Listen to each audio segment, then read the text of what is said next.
Hello guys, welcome back to What If, the 7th instalment of What If, the show that I'm talking about TV shows, probably maybe like a season or something that's never been lost to time or would have been made around that time for different reasons, probably why actually. So it's like it's like an alternative version or everything or that sort of thing really. So for the 7th instalment, we're talking about Doctor Who, and we're talking about season 24, not the McCoy era. What if Colin Baker stayed on for a third series, and what would it be like?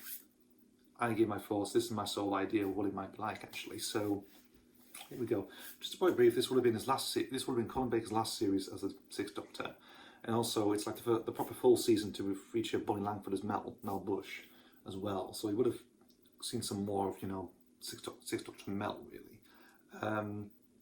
Obviously, this would have featured the last time to use that Starfield. What do you call it? Sid Sutton tile sequence, of course. Obviously using Colin Baker era with the Dominic Lim theme as well attached to it. So this is after Travel Time, what this is. And yeah, it would have been interesting. You've also Dominic Lim might have done music as well, incidental music, along with other people like Malcolm Clark or whatever from the BBC Radiophonic Workshop or whatever. Do that sort of thing. People like Nicholas Martin, Chris Clough might have been directing, of course, at this point. And yeah, would have been actually interesting. One of these stories is actually now going to be an audio story anyway. Two were novels later on back in the 1990s, of course, and so this would be interesting. They were originally televised stories, anyway, like old scripts, stories have been sent to the production office but never used, of course, due to budget. So it would have been interesting, see how it goes. But I think it might be interesting. But here we go. So let's go for the stories, of course. One thing to mention: there's 4 stories. This one, like 2 4-parters, 2 3-parters. A bit similar to what McCoy era sort of become really in that way. So like the format of that sort of era is cemented in this season anyway. So here we go. I don't know if it might have been used for Andrew Carmel actually. Like if he come in, I don't know actually. If he was script editor at this point, actually, I'm not too sure. Who knows? Or someone just like filling in the gaps really between Eric Sayward and Andrew Carmel. I'm not too sure really. Still would have been produced by John F. Turner, of course. So there we go. Right. So episode 1 is Mind of the Hodiac. This is written by Russell T Davies. An old story that he actually found recently during the lockdown period, the Twitch watch along really. And he found it actually. Just while I was searching through stuff, I was searching through old scripts, of course, to do with New Who really. Obviously, telling the show, and he found this old script he'd written about 1995-96 or something, and obviously it's been adapted now by Big Finish. It is, it's going to be released whenever actually. So interesting enough. So there we go. So it'll probably be an interesting output. So yeah, that'll be funny. So what's this story about? So I've got the summary here. So in the depths of space, the mysterious Hodiac is manipulating the galactic stock exchange to raise money. His aim? To hire mercenaries for a deadly quest across the stars. Meanwhile on Earth, an ordinary British family is plagued by a series of psychic events. The one thing connecting these events is a magnificent patchwork coat who just happens to belong to the Doctor. So there we go. So I'm not too sure about this story. A lot of people aren't. So that's the only beef song we've got really. So I'm recording this before the whole thing's released anyway. So there we go. But might be a bit interesting. Again, the only sort of main thing about it is Russell T Davies wrote the thing. So there we go. So let's see what it is. It's a 4-parter anyway, so it's an open 4-parter.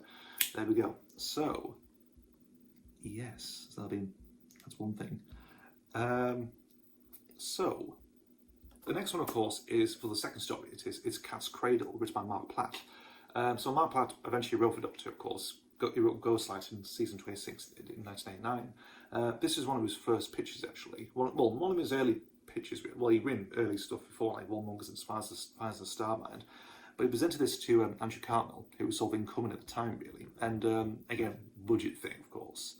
And it eventually became Cat's Cradle Times Crucible in February 1992, part of the Virgin New Adventures, if you know, actually. So, yeah, interesting. So, this would have featured like the TARDIS being inside out, whatnot, and the Doctor's trying to navigate through an alien landscape, just trying to find the truth of how to get the sort of thing out, really. So basically, you basically have this weird, strange world, really. Like like everything's big on the outside, like it's expanding. Everything else is just like massive all over the place, really. And yes, it's sort of like, I think in the novel it's mainly Ace, really, so it goes through it. But in this case, it's about the Dr. Mel, really. Weird, surrealist images and whatnot. And yes, it would have been interesting actually. You know, mind-bending, very mind-warp-esque, I would say. Surreal and whatnot, and also more to do with the TARDIS really. So yeah, that would have been really good. Obviously, we're going in a novel now. We're going in print anyway, and obviously, Platt's adapted, of course, with the Seventh Doctor and Ace really in that one, in sort of infant days, in the early days of Virgin New Adventures at the time. So yeah, that would have been really good, you know. And also up until here anyway, it was submitted as Colin Baker's story first, so it sort of counts really, and that one.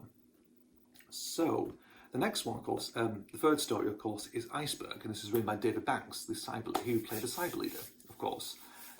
This was around the time, of course, around A6 he wrote this one. So yeah, and also it features the return of Simon, of course, and it would have been a sequel to Templanton Invasion, I probably think. And obviously, if anyone knows, of course, Iceberg is a novel, of course, David Banks adapted into a novel in 1993, around the 30th anniversary. He did, of course, and it's like one of the first times they actually started using proper returning monsters for the Virgin New Adventures, really. So Simon came back in a bit of a big way. And there we go.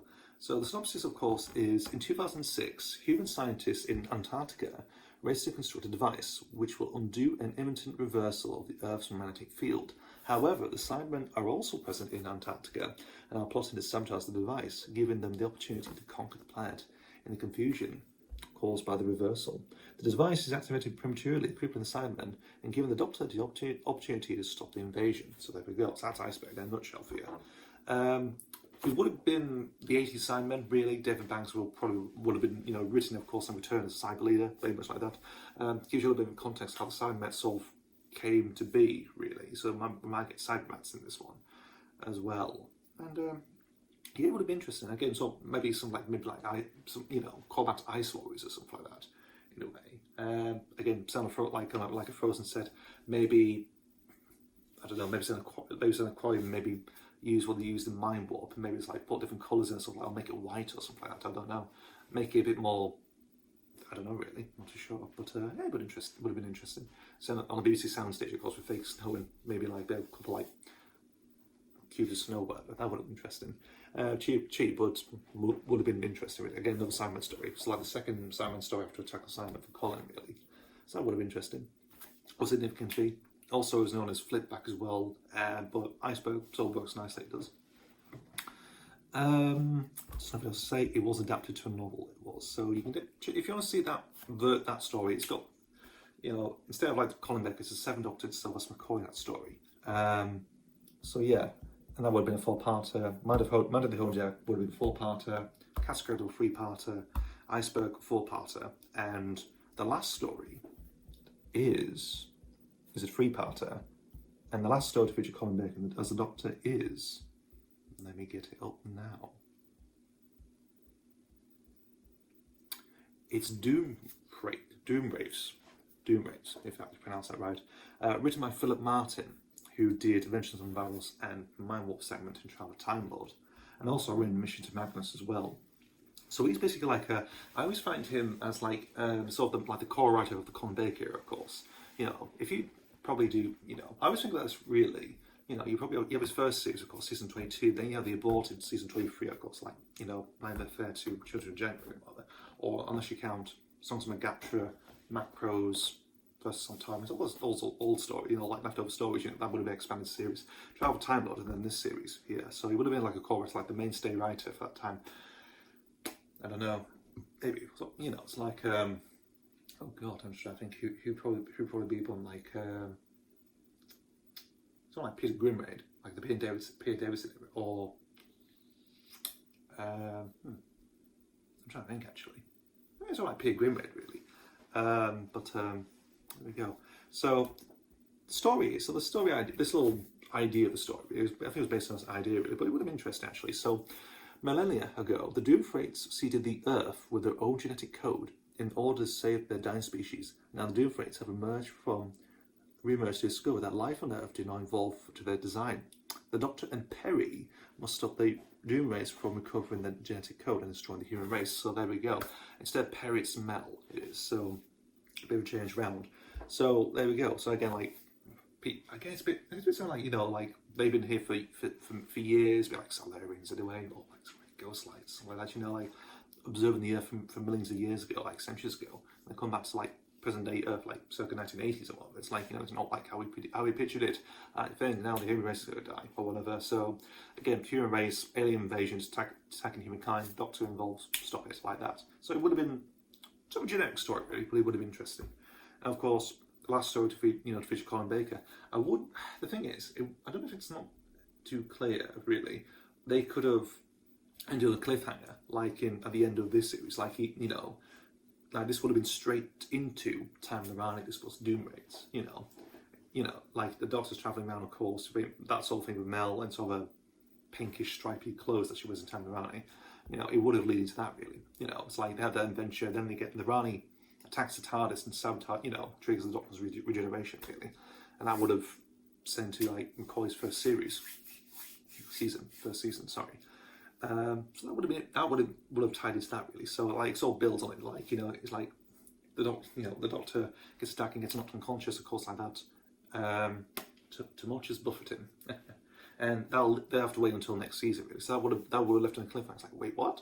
Oh god, wait, what? So they have to wait until maybe like next autumn or something to get it or something like that. You know, but yeah, would have been interesting. And that's it. That's all I'll go for this series. So this would have been the last series to feature Colin Baker. It's got Bonnie Langford in as Mel, and you know, it sort of builds up to it. Actually, it's got a few new guest writers, of course. You know, you have a familiar face, of course, with Philip Martin around the last story, which seems acceptable, really.